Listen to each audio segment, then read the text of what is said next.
சிவபெருமான் ஆழ்ந்த உறக்கத்தில் இருக்கிறார். அப்போது சிறுவன் விநாயகர் அங்கே விளையாடிக் கொண்டே வருகிறார். தந்தை சிவனின் கழுத்தில் இருக்கும் அந்த நீல நிற தழும்பை பார்த்து விநாயகருக்கு ஒரே ஆச்சரியம்.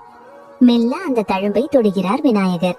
அடுத்த நொடி அவர் கண்களுக்கு ஒரு பழைய வரலாற்று சம்பவம் காட்சியாக தெரிகிறது. தேவர்களும் அசுரர்களும் அமிர்தம் வேண்டி மந்தார மலையை மத்தாகவும் வாசுகி பாம்பை கயிறாகவும் கொண்டு பார்க்கடலை கடைய ஆரம்பிக்கிறார்கள். திடீரென அங்கிருந்து கொடிய ஆலகால விஷம் வெளிப்படுகிறது. அந்த விஷத்தின் வெப்பம் உலகையே அழிக்க தொடங்குகிறது. பயந்து போன அனைவரும் சிவபெருமானிடம் முறையிடுகிறார்கள். உலகை காக்க அந்த நஞ்சை சிவபெருமான் அப்படியே அருந்துகிறார். விஷம் சிவனின் வயிற்றுக்குள் சென்றால் உலகமே அழியும் என்பதால் பார்வதி தேவி ஓடி வந்து சிவனின் கழுத்தை இறுக பிடிக்கிறார். இதனால் விஷம் தொண்டையிலேயே தங்கி அவர் கழுத்து நீல நிறமாக மாறுகிறது.